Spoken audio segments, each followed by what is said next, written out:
मैं चैलेंज करता हूं आप सबको चैलेंज करता हूं।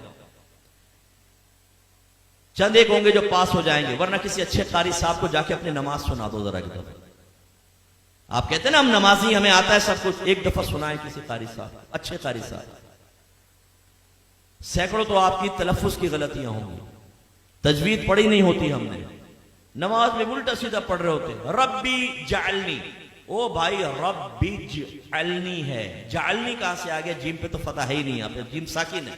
रब्बी जालनी, सुबाना कल्लाहुम्मा, कल्ला नहीं है, सुबाना कल्लाहुम्मा थोड़ा उठाना होता है ताकि अलिफ मद्दा पूरा बने। खड़ा ज़बर है, अलिफ मद्दा के बराबर खींचना है इसको, दो हरकत के बराबर। सुबाना कल्लाहुम्मा वत्तबारक अस्मुका, वत्तबारक, ओ भाई वत्ता नहीं है, वत्तबारक अस्मुका। अत्तहियातु, ओ भाई अत्तहियातु नहीं है, अत्तहियातु है। सुभान रब्बिल आला, सुभान रब्बिल अजीम, ना भाई ये नहीं है, सुभान रब्बी यल अजीम, सुभान रब्बी यल आला, ये है। आप सुनाइए। मैंने तालीम बालगान का मदरसा बहुत पढ़ाया। जब मेरे सामने आते थे ना, कितने साल से नमाज पढ़ रहे हैं? 25 साल से। अच्छा सुनाओ जरा, सूरत सुनाओ। ओ भाई एक नई सूरत की शक्ल सामने आती थी, जबर की जगह जेर, जेर की जगह पेश, पेश की जगह कुछ। मैं आपसे गुजारिश करता हूं, मैं आपको हकीर नहीं समझ रहा हूं, आपकी तहकीर बयान करना मकसूद नहीं, खुदा की कसम ख्वाब गफलत से जगाना मकसूद है। आज आप चेक भरते हैं ना, चेक, जितने यहाँ चेक भरने वाले मौजूद है उनसे पूछिए, इतने आराम से भरते हैं, कहीं टेढ़ा मेढ़ा ना हो जाए, बाउंस हो जाएगा।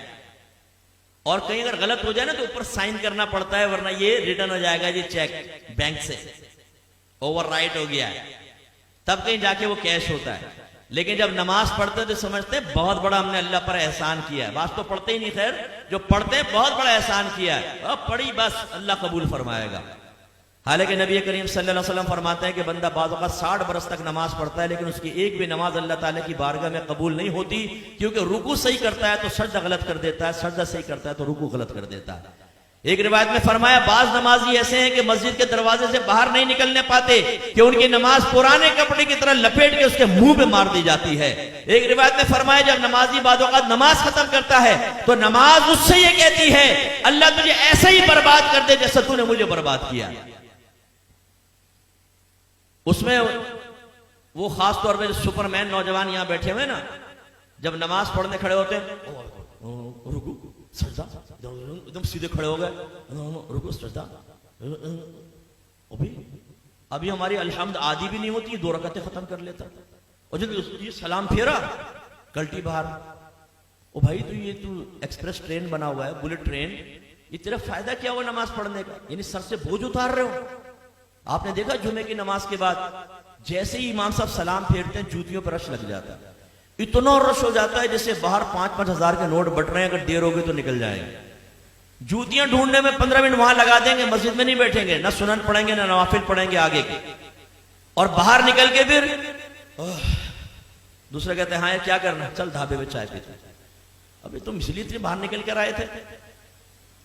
ये भी ज़िम्नन बात आ गई तो मैं आपको अर्ज कर दूं, गौर से करें, गौर से देखें, और अपने बारे में मैं भी सोचता हूं, आप भी सोचें।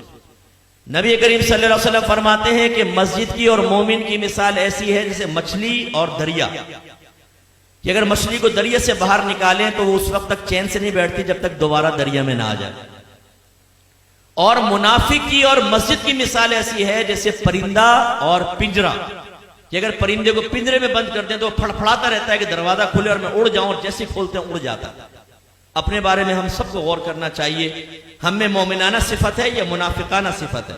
इमाम साहब सलाम फेरते हैं, दुआ भी नहीं मांगते, ये बस इमाम साहब ने सलाम फेरा, फौरन उठ के बाहर, जूती लेके बाहर। करना क्या है? दोस्तों के साथ बैठ के गंदी लड़कियों की बातें करनी। हालांकि नबी करीम सल्लल्लाहु अलैहि वसल्लम ने फरमाया कि जब कोई नमाज पढ़ के अपनी जगह बैठा रहे और जानबूझ के अपना वुजू ना तोड़े तो फरिश्ते उसके लिए दुआए बख्शिश और मग़फ़िरत करते रहते हैं जब तक कि वो उठ ना जाए। इसलिए आले सुन्नत का जो है ना कि नमाज के बाद दुआ, इसमें बड़ी हिकमत है। बाज लोग जैसे सलाम फेरते हैं, आप देखें बाज मकातिब फिक्र वाले उठ के चले जाते हैं, कहते हैं दुआ कहां साबित है? ओ भाई, जब नबी करीम ने दुआ की तलकीन फरमा दी तो बस ये जिस टाइम भी आप दुआ मांगेंगे उसी हुक्म हदीस पर या हुक्म रसूल पर अमल की सूरत बनेगी। और इसमें फायदा क्या है, जब आप बैठ के दुआ मांगते हैं, जितनी देर बैठे रहेंगे फरिश्ते भी दुआएं बख्शिश और मगफिरत करते रहेंगे। लेकिन जो फौरन सलाम फेरते उठ के चला जाएगा, जैसे ही खड़ा होगा फरिश्तों की दुआएं मगफिरत मुनक़ते हो जाएगी। तो ये हमारा हाल है।